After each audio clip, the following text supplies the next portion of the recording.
Hello and welcome to Talking Europe.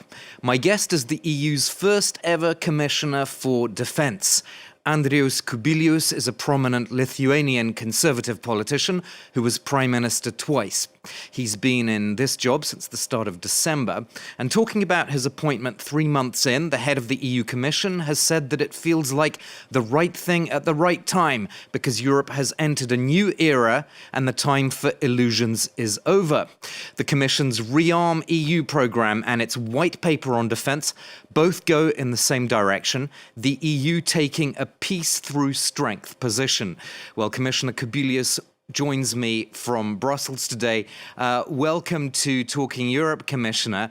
We have some reaction, actually, from Russia to your defense plan. They're saying that this idea of a Russian threat is a deliberately invented story which is promoted by inadequate Brussels officials. I'm presuming they're talking about you, but what's your response to that?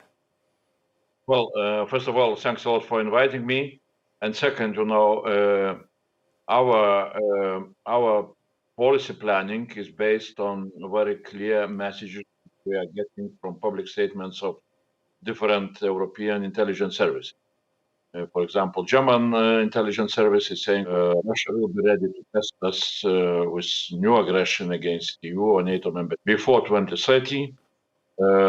Recently, the same leaders of German intelligence service said that in Kremlin they are discussing about possibility to test so-called NATO Article 5.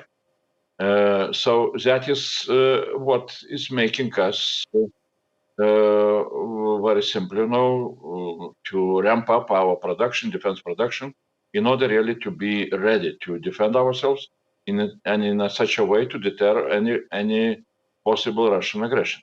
We'll talk more about defence production, but first I want to talk about this E5 defence ministers meeting in Paris a few days ago that you attended. I want us to have a quick listen to Sébastien Lecornu, the French Minister of the Armed Forces, and then we'll come back to you, Commissioner. The first guarantee of security for Ukraine is obviously the Ukrainian army itself, that is to say its capabilities, its armament, its equipment, its training and its format. And as we see here and there in the information warfare that may be waged by Russia, the word demilitarization is emerging, but this is not the case. On the contrary, the real guarantee of long-term security will be the capabilities we can give the Ukrainian army. So, Commissioner Kubilius, he's saying there no demilitarization. There's a consensus that there won't be demilitarization. And so even during any temporary ceasefire, there would be no demilitarization. Is that what the point of this is? Exactly, in my view, it's very important for us both to support Ukraine before ceasefire will come, and also to support Ukraine very much when the peace will be established, if Russia will agree to go for ceasefire and then to adjust peace, which is very much needed for Ukraine itself. So our policy should be really not to be naive, to strengthen Ukrainian capabilities and our capabilities even after the peace will be established, because for us it's very clear that even if peace will be established, Russia will not stop its military economy and production of weapons, which now they are producing 4 times more of weapons than all the NATO member states are producing at the moment. So on ReArmEU, this €800 billion plan, it's been said that the main weakness of this is that it depends on how far each individual member state wants to go. So it's based on voluntary contributions. And indeed, we've already seen the Dutch parliament voting against ReArmEU. What do you make of that? Well, in any case, we need to make our plans based on very, very clear understanding of what are the needs, what are the so-called capability targets, which now are defined by NATO. And NATO is responsible to evaluate all the possible threats. NATO is responsible to define so-called defense plans. And based on those defense plans, all of us, then we have very clear understanding what capabilities we need to develop. And the gaps in our capabilities are quite big ones. That is very clearly described by President Niinistö report. And then we need to look if we really were serious about our defense capabilities and how we need to overcome the shortages which we for time being have, which are creating temptation for Putin to test us. Then we need to see how we can finance all that production. So perhaps some countries have possibilities to borrow quite cheaply, in the markets themselves. Some countries will benefit from what European Union is proposing. But on the 150 billion euros in loans, I mean, the difficulty, I guess, is that you have to persuade the frugal member states that don't like this kind of shared financial burden to move ahead with this. How are you going to do that? First of all, this is not a shared burden because member states which will use that loan, they will issue their own, guarantees, and they will be responsible to repay that loan. The same was done during pandemic. And at least 20 countries used the European Union loan for their benefit. Other countries, they have their own ratings at the same level as the European Union can borrow. So this is nothing very new. Really, the new thing is that the first time European Union is using some kind of this instrument in order to strengthen our own defense capability, and also opening the possibilities to support Ukraine in a much more effective way.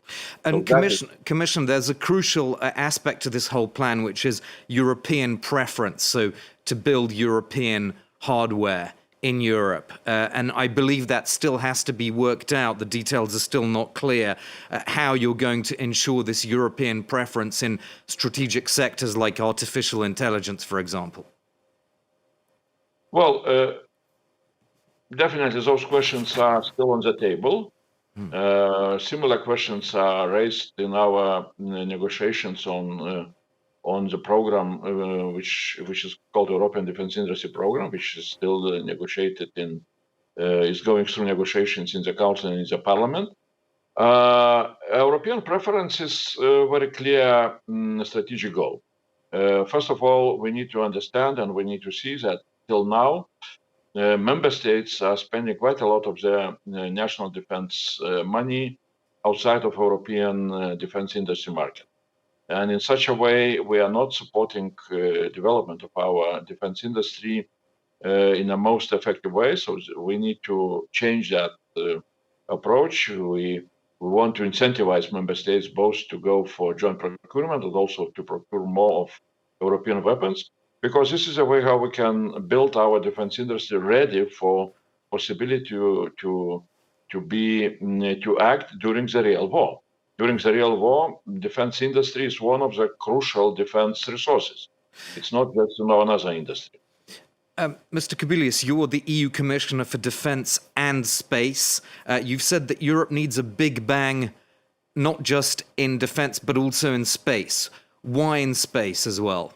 First of all, of course, if we are talking about defense issues, so space is providing a lot of most important services, most important possibilities for defense, modern defense of today, both in satellite communication systems, also in space intelligence data. And that is where we need to catch up with recent developments. And that is why we are talking very, very seriously about both, new systems which we are developing. For example, IRIS² for secure satellite communication, which would be, we hope, at the same level as Starlink or even maybe better.